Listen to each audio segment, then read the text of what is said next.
경찰이 지상파 3사의 6월 4일 지방선거 출구 조사 결과, 이 결과를 무단으로 사용한 혐의로 JTBC 손석희 사장을 검찰에 기소 의견으로 오늘 송치를 했습니다. 자, 손석희 사장은 그동안 먼저 보도된 걸 보고 우리는 그 보도 내용을 베껴서 보도한 거다. 그래서 잘못이 아니다. 이렇게 주장을 했는데 경찰 조사 결과 이 내용이 사실이 아니다. 경찰은 이렇게 지금 파악을 하고 있습니다. 어떤 얘기인지 지금부터 자세히 풀어드리겠습니다. 이남희 차장. 네. 자, 일단 보도 내용이 당시에 왜 문제가 됐었는지부터 정리를 좀 해봐야겠죠? 당시 상황 설명부터 드리겠습니다. 6.4 지방선거 6시에 땡 하고 바로 투표가 끝났습니다. 그리고 출구조사 결과를 지상파 3사가 20억 원 넘는 돈을 들여서 이제 6시에 이제 발표를 하려고 하는데요. 일단은 JTBC가 지상파 3사의 결과를 인용해서 딱 보도한 것이 오후 6시 45초입니다. 예. 근데 불과 JTBC 보도 2초 전에 MBC가 보도했고요.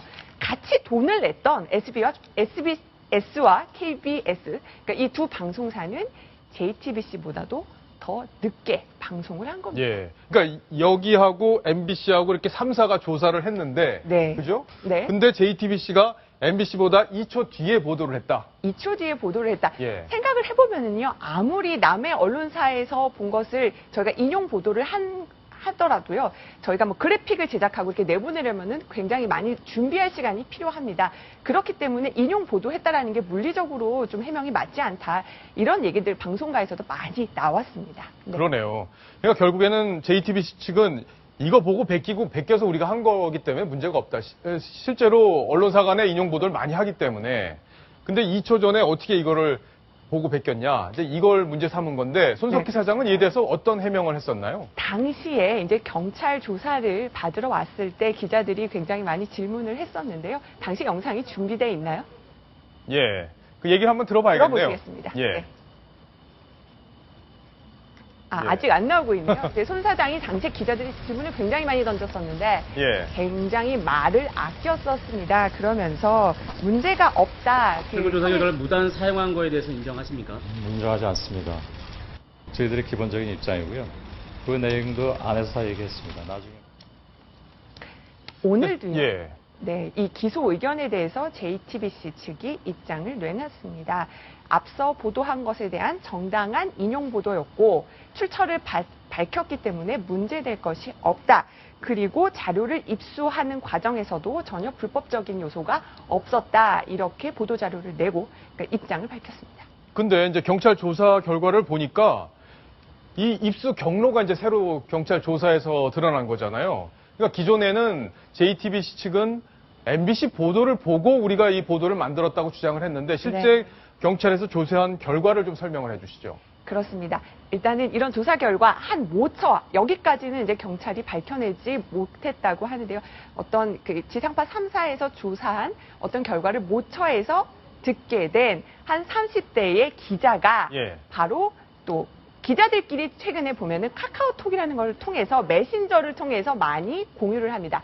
그 메신저에 그 결과를 올리고요. 또 이 결과를 그 메신저를 통해서 본 JTBC 기자가 바로 회사에 보고를 합니다. 아, 지상파 3사 방송 결과, 그러니까 출구조사 결과가 이렇습니다라고 회사에 보고를 합니다.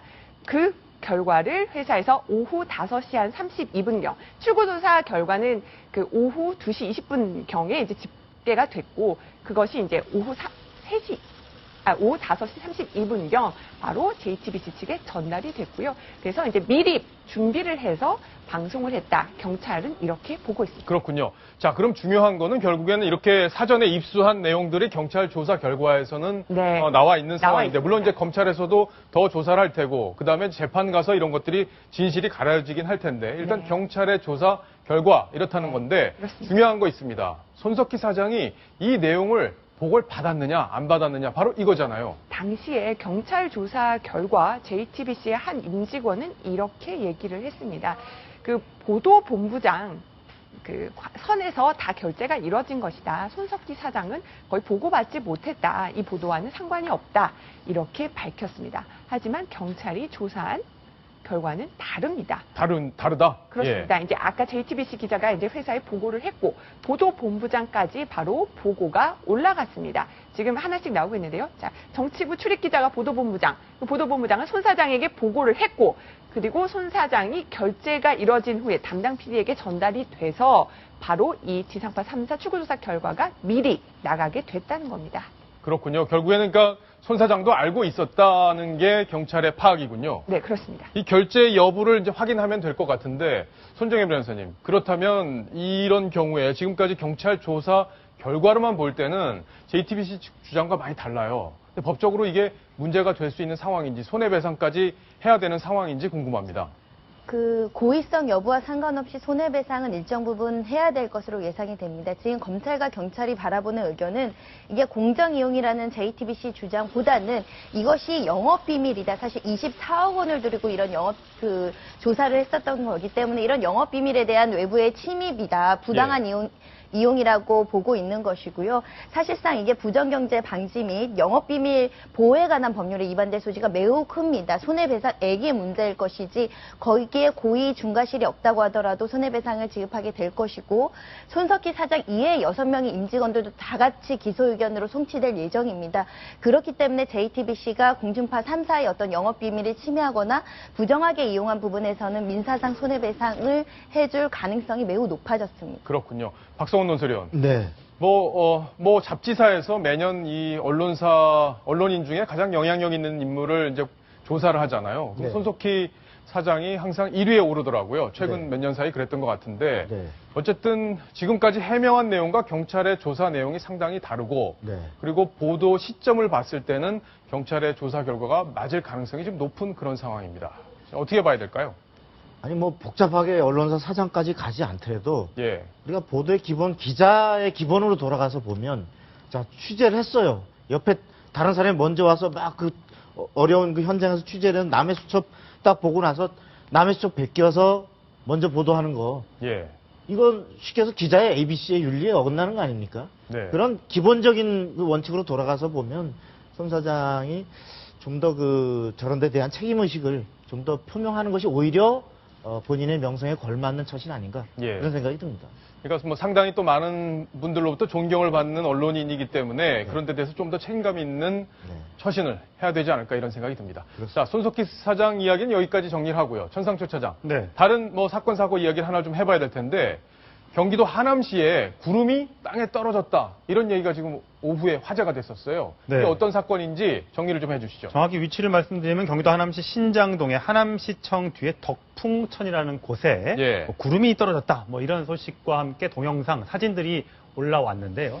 지금 보시면 이제 나올 겁니다. 저 보면 뭐 뭉게뭉게 저렇게 피어 있죠. 그러네요. 네. 예. 솜사탕 같기도 하고 이게 뭐 비닐을 씌워 놓은 것 같기도 하고 구름 같기도 하고요.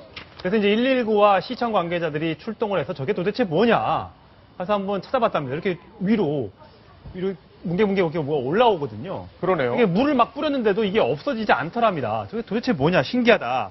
그래서 이제 조사를 해봤더니 저게 이 우수관에서 다량 방출된 거품인데 인근에 이 화장품 원료 업체가 있다고 합니다. 아, 인근에? 네, 그 예. 화장품 원료 업체에서 그 뭔가가 나와서 저렇게 구름 모양의 저런 거를 만들어냈다고 합니다.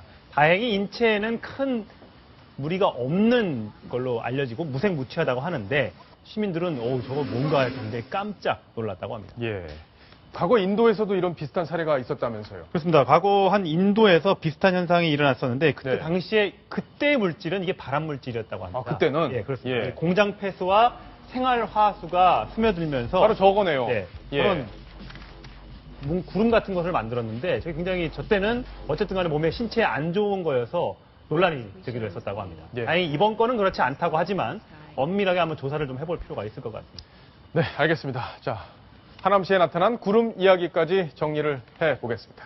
자, 이제 다음 주제로 갑니다. 다음 주제 바로 이겁니다.